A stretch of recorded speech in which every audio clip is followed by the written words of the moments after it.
14, the Wigan Warriors 10. What a game it was at the MKM Stadium last night. A great performance and much needed win for Hull FC. Who saw that one coming? Well, certainly not me, certainly not Gary Schofield, neither was Greg, and the fans forum all backing Wigan for this one. Who would have thought that we would have had a Hull revival? And what a sensational start they had. A beautiful try, wasn't it, for Darnell McIntosh on the left-hand side. Jake Clifford really showing speed of thought in that one. A great little kick over the top, and McIntosh gratefully receiving. And then it was about Clifford, wasn't it? He saw an opportunity and he took it. A nice conversion as well. 14 points to nil up, and they were looking in really fine fettle at that point. I think every single outside back played superbly well in this game. It was a game of attrition. It was a street fight. It was a case of who wanted this one the most. And of course, that was Hull FC.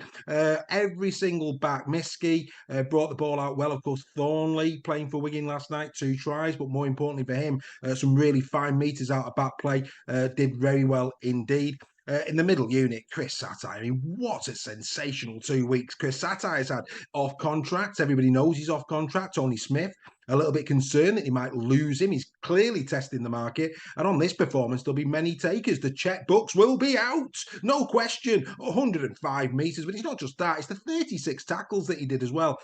Chris Satai, head and shoulders the best front rower in this game. He was superb. But Clifford, at the start of the season, there was a lot of talk. Could Jake Clifford be the man of steel? Well, yet again in this game, he's shown his quality. For me, I would have gone Satai as man of the match. I just think that sometimes the middles are overlooked. But this was fantastic to see. And what I really enjoyed as well was after the game, I went onto social media, as I always do, and credit where credit is due to the Cherry and Whites, because every single one of their supporters in the main were patting Hull on the back. They accepted that on the night they were second best, and it's on to the next game, which is really refreshing. No blaming of the referee. The odd one mentioned the weather, but both teams have got to play the weather. So all in all, I think Wigan fans really did do very well after this game in terms of losing with dignity. Other teams could learn a lot from that.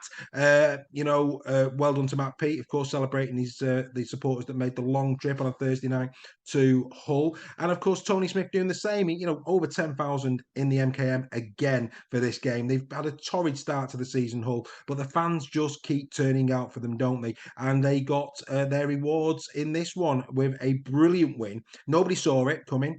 I don't even think most partisan Hull fan would have seen it coming, but they played brilliantly, especially in defence. Outstanding. Now, the only real controversial element of this game was maybe the ending with Jake Truman. And we saw St. Helens do a similar tactic early in the season. And, it's one of those things. Yes, it's a professional foul. Yes, it's 10 minutes. But that 40 seconds that were left on the clock, it was heart in the mouth stuff, wasn't it? But, well done to Hull. He found a way. And of course, it was Jake Clifford who forced the error right at the death to ensure that Hull took the spoils. They're now only 2 points off playoff positions, but of course, Saints do have that game in hand. So really, it's about 4. But next week, Hull go up against Wakefield, and they'll be feeling pretty buoyant after this one, and rightly so. So congratulations to Hull, a superb display. Congratulations as well to Wigan losing with dignity. That's been In the Sheds. Don't forget to comment. Don't forget to like and subscribe. And I'll see you next time. Bye for now.